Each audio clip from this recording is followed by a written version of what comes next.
مضل له ومن يضلله فلا هادي له ونشهد أن لا إله إلا الله وحده لا شريك له ونشهد أن محمدا عبده ورسوله. قال الله تعالى في كتابه المجيد: يا أيها الذين آمنوا اتقوا الله حق تقاته ولا تموتن إلا وأنتم مسلمون. يا أيها الناس اتقوا ربكم الذي خلقكم من نفس واحدة وخلق منها زوجها وبث منهما رجالا كثيرا ونساء واتقوا الله الذي تساءلون به والأرحام إن الله كان عليكم رقيبا. يا أيها الذين آمنوا اتقوا الله وقولوا قولا سديدا يصلح لكم أعمالكم ويغفر لكم ذنوبكم ومن يطع الله ورسوله فقد فاز فوزا عظيما. أما بعد، فإن أصدق الحديث كتاب الله وخير الهدي هدي محمد صلى الله عليه وسلم. ألا وإن شر الأمور محدثاتها وكل محدثة بدعة وكل بدعة ضلالة وكل ضلالة في النار. الله أكبر الله أكبر الله أكبر لا إله إلا الله والله أكبر الله أكبر ولله الحمد. We begin by praising Allah subhanahu wa ta'ala, who out of His infinite mercy to us allowed us to not only reach Ramadan but witness the entirety of it. He allowed us to complete it. He allowed us to witness these glorious last 10 nights. He allowed us to witness Laylatul Qadr. And if we made use of it, Allah subhanahu wa ta'ala has forgiven all our sins. And in Allah subhanahu wa ta'ala giving us these opportunities, He's showing us how much He loves us. In every single opportunity He gives us to turn back to Him, whether it's Ramadan, whether it's the last 10 nights, whether it's Laylatul Qadr, or whether it's simply just every single night where you can turn to Allah and open up your hands and beg to Allah for forgiveness. In every single opportunity that Allah subhanahu wa ta'ala gives us to turn back to Him, He's showing us how much He loves me and you. He's showing us how much He wants us to turn back to Him. He's showing us how much He wants us to get to Jannah. As the Prophet Muhammad sallallahu alaihi wasallam said, every single one of us has a palace in Jannah waiting for us. It's already made with our name inscribed on the door. And Allah subhanahu wa ta'ala wants nothing more than for you and me to get to that place. And because of that, He gives us these opportunities, like Ramadan, like these last 10 nights, like Laylatul Qadr. And for that, we thank Allah subhanahu wa ta'ala and we glorify Him. Allahu Akbar, Allahu Akbar, Allahu Akbar, La ilaha illallah, Allahu Akbar, Allahu Akbar, walillahi alhamd. And we also begin by sending peace and blessings on His noble Prophet Muhammad sallallahu alayhi wa sallam, who suffered so much in his life. All these good things that we enjoy today, our Prophet ﷺ did not see.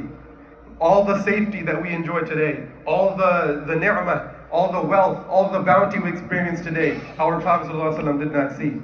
But he suffered so much, he endured so much, he experienced so much pain so that we could be here today, so that we could get that message, so that we could know how to connect with our Rabb, so that we could know how to practice in a way that is correct.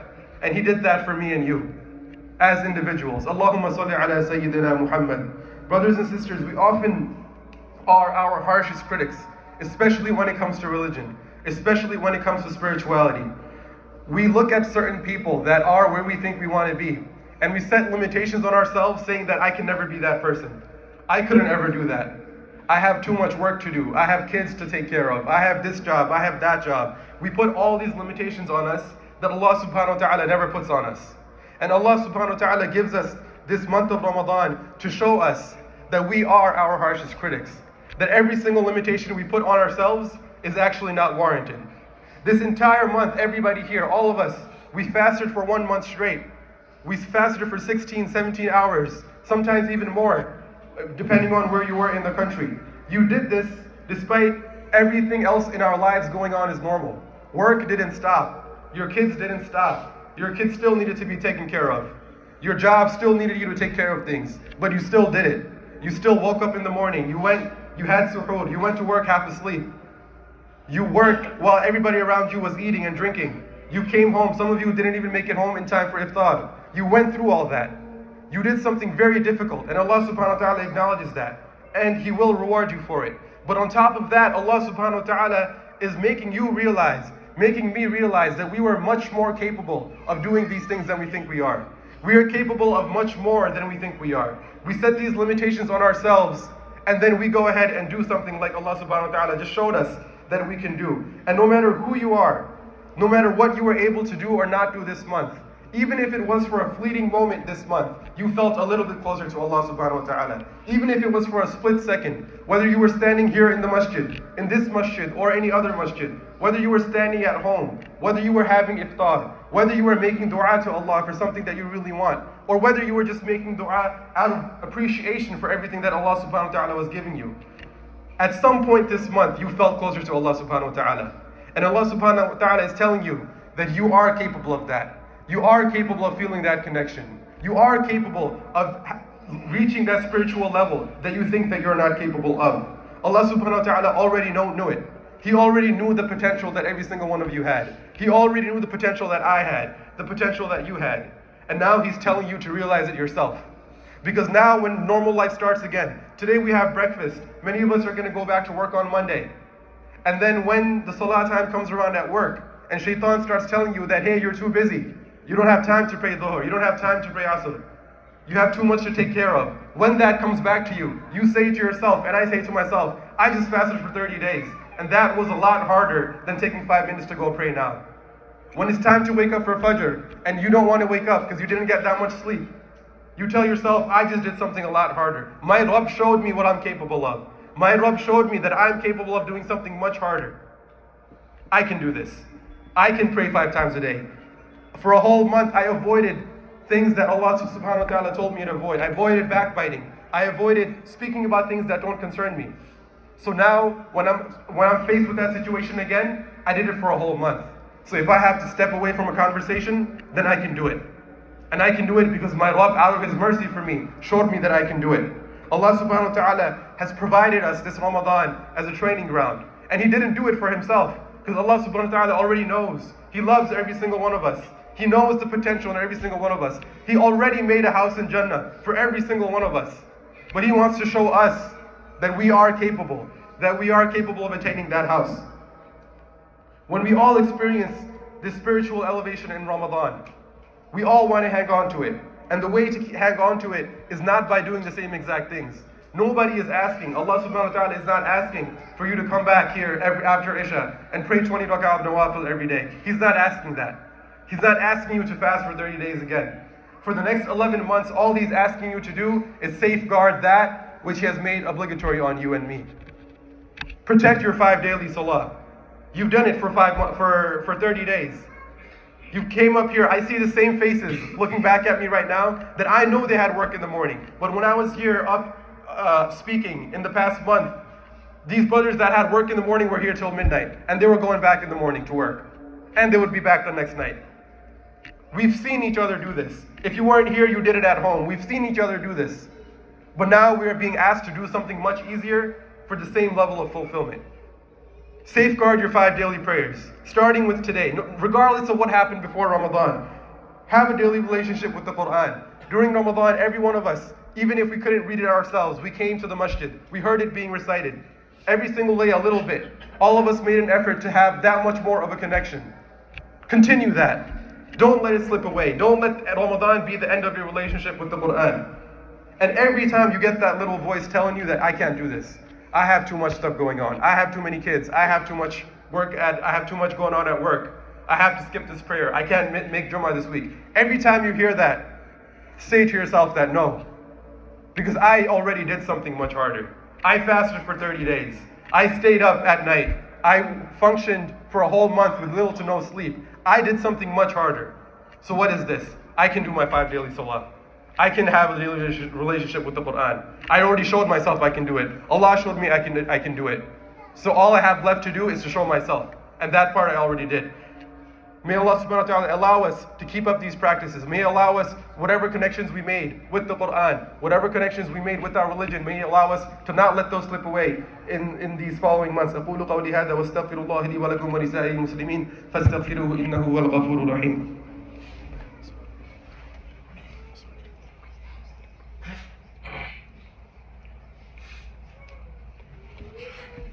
بسم الله والحمد لله والصلاة والسلام على رسول الله وعلى آله وأصحابه ومن والاه. Brothers and sisters, we see in ourselves, and even if we think we don't see it in ourselves, we see it in each other. We see something amazing happen in Ramadan. And people outside notice it too. People that aren't even Muslim notice it. People notice a change in you. you notice a change in other people. The person that does not pray at all outside of Ramadan, they make that effort to pray at least a little bit in Ramadan.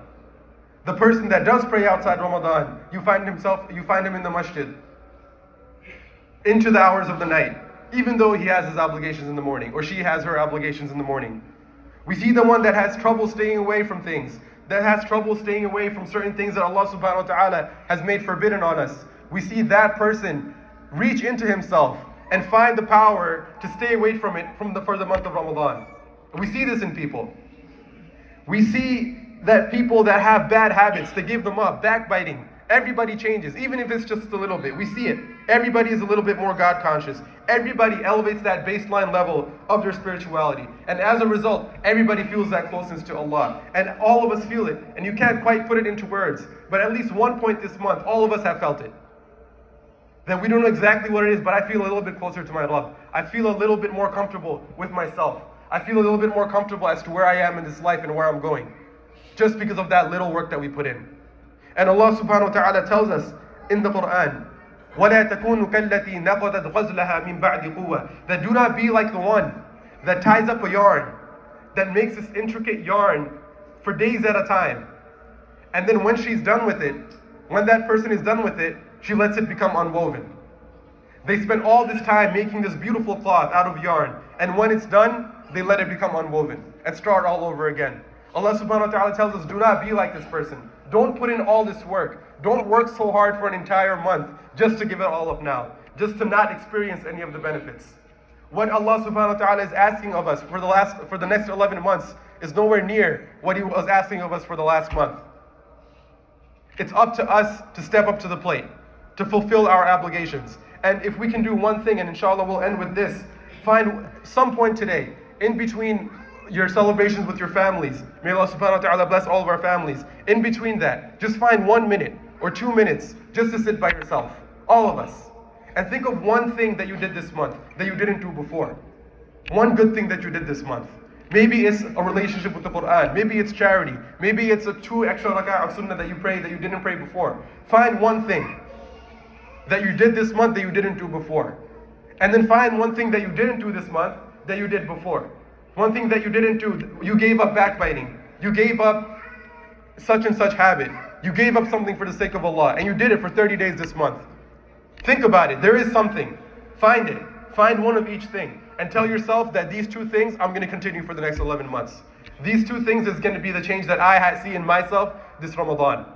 Just 2 things. And if we can just do these 2 things with consistency and with sincerity, that same fleeting feeling you felt in Ramadan, where maybe for a split second you felt that tear go down your cheek, that split second you felt that you were that much closer to Allah, that feeling you will be able to hold on to. Just if you do these 2 things, with sincerity and with expecting the reward from Allah. May Allah subhanahu wa ta'ala allow us to be of those who can carry over our habits from this month to the rest of the 11 months. May Allah subhanahu wa ta'ala accept all of our deeds this month, no matter how small or flawed they are.